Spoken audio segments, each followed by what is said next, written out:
Sim, porque o pensamento funciona da seguinte forma, gente, ó. Quando nós temos um sentimento, este sentimento, ele nasce do pensamento. O pensamento vem antes do sentimento. Então, funciona mais ou menos assim. Eu penso, gero uma emoção, a emoção gera uma atitude e a atitude gera um resultado. Recapitulando, pensamento, emoção, ação e resultado. O pensamento, se eu penso, vai me dar o branco, eu não vou conseguir, eu não nasci para falar, eu gero uma emoção relacionada a esse pensamento. Porém, e gerando essa emoção relacionada a esse pensamento, eu vou ter uma ação de travamento, ação de engasgar, ação de gaguejar, ação de me dar o branco, me esqueci. E tudo isso vai gerar um resultado. Porém, se eu agir lá atrás, no pensamento, e se vocês estão aqui agora assistindo esse vídeo, é porque vocês querem mudar o seu pensamento. Agindo sobre o pensamento vai mudar a emoção. Se eu estou pensando, não, chega dessa história de dar travamento, de não falar o meu conhecimento. Eu quero sim me comunicar melhor. No momento que eu mudo o meu pensamento, para isso eu vou buscar técnicas, eu vou buscar o como fazer. No momento que eu mudo o meu pensamento, eu mudo a emoção. Nossa, mudando a emoção já tira esse peso de dentro de mim. Muda a emoção, muda a atitude, porque a atitude depende da emoção. Muda a atitude, muda o quê? Mudam os resultados. Deu para entender isso aqui? Isso aqui é muito importante, gente. O pensamento gerencia tudo. O pensamento, a mente, é o seu príncipe que vai acordar você dessa historinha da bela adormecida. Chega das palavras ficarem adormecidas dentro de você por você pensar que não tem competência suficiente para dar vazão ao seu conhecimento. Esqueça a bruxa má, que falou tantas coisas lá na sua infância e adolescência. Essa bruxa pode ser um pai, pode ser uma professora, pode ser, enfim. Aqui eu lembro uma história que eu gosto de contar dos meus cursos de comunicação e oratória. Eu gosto muito de contar histórias, porque as histórias ficam registradas, né? E eu conto a história da corrida dos sapinhos, que é uma forma de nós superarmos o medo. Eis que então, um grande dia, teve lá na floresta a corrida dos sapinhos, né? E os outros animais foram assistir a corrida dos sapinhos. Tinha um público e os sapinhos que iam correr. Esses sapinhos corriam em direção até o alto de uma grande torre. E eles tinham que no final da corrida ainda pular essa grande torre, ok? Assim eles conseguiriam ganhar a corrida. Foi o primeiro sapinho, tentou e não conseguiu. O segundo sapinho tentou pular a torre e não conseguiu. E a torcida dos animais falava para os sapinhos: vocês não vão conseguir, é muito alta, esta torre é muito alta, é impossível, vocês não vão conseguir. E aí sim foi um sapinho, dois sapinhos, terceiro sapinho, assim foi indo. E nenhum deles conseguia pular esta grande torre. Mas eis que um sapinho chegou no final da corrida, deu um salto e conseguiu pular a grande torre. Qual era o segredo desse sapinho? Todos os animais da floresta ficavam admirados que o sapinho conseguiu pular a grande torre. Qual o segredo do sapinho? O sapinho era surdo. Ele não ouviu as palavras que vinham de fora. Ele não ouviu essa torcida que dizia: vocês não vão conseguir. Você não tem competência. Você não nasceu para isso. O sapinho era surdo. Quantas vezes nós conseguimos ser surdos para aquilo que vem de fora? Nós temos sim que fazer esse treinamento de ouvir mais a voz que vem de dentro do que a voz que vem de fora. Porque nós validamos muito mais o que as pessoas nos falam e não aquilo que nós falamos dentro de nós.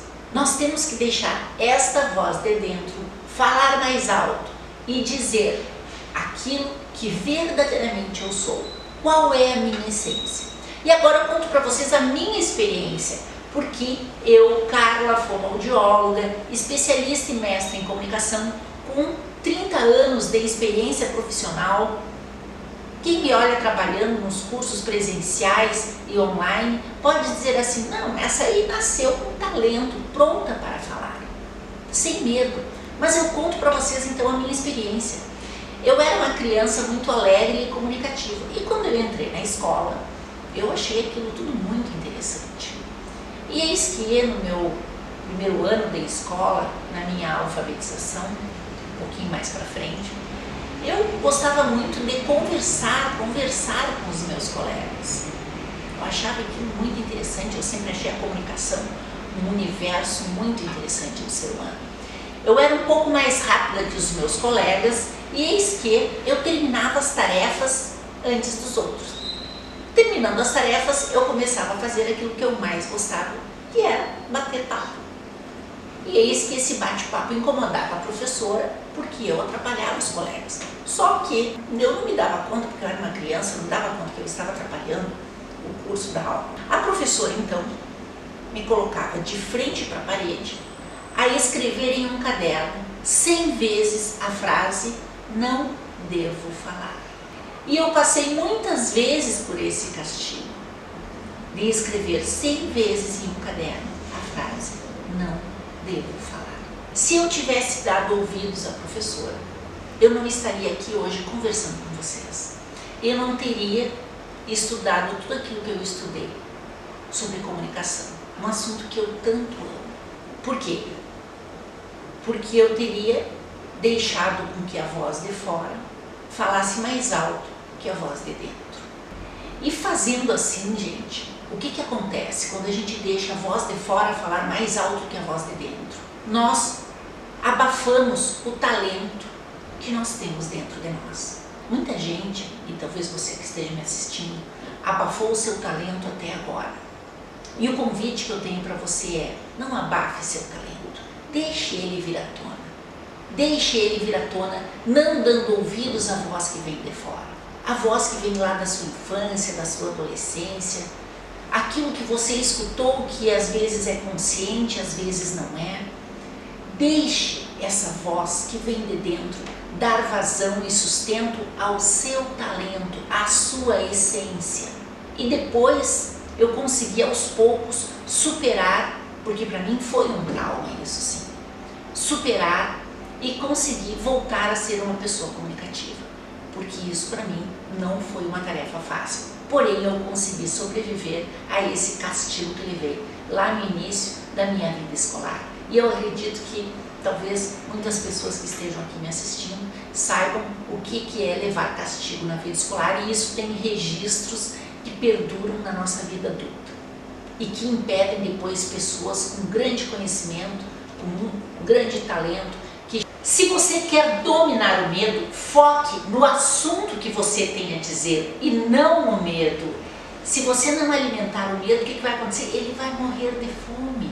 Então, quanto mais aceitar se expor, mais vai dominar o medo, mais experiências positivas você fará. Comece a falar com medo mesmo.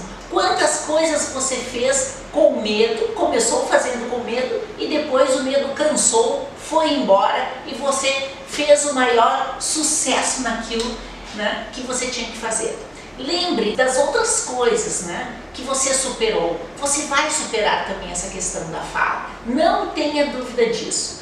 Agora que você já sabe tantas informações sobre o medo, eu tenho certeza que azar é dele. Porque quando nós desnudamos uma situação, que nós enxergamos com mais clareza o que temos que fazer, isso fica muito mais fácil de dominar, ok? Então, analise tudo que você aprendeu. Gostou desse vídeo sobre o medo? Então, dá likes aí, comente, pergunte, que nós voltamos falando sobre o mesmo assunto. Esse medo que nem é mais tão grande assim, porque nós estamos aprendendo a lidar com essa situação. e é bem representado o nosso conhecimento, tornando a nossa comunicação muito mais impactante e à prova de conquistas pessoais e profissionais. Desejo muito sucesso para você. Vamos falar mais sobre o medo?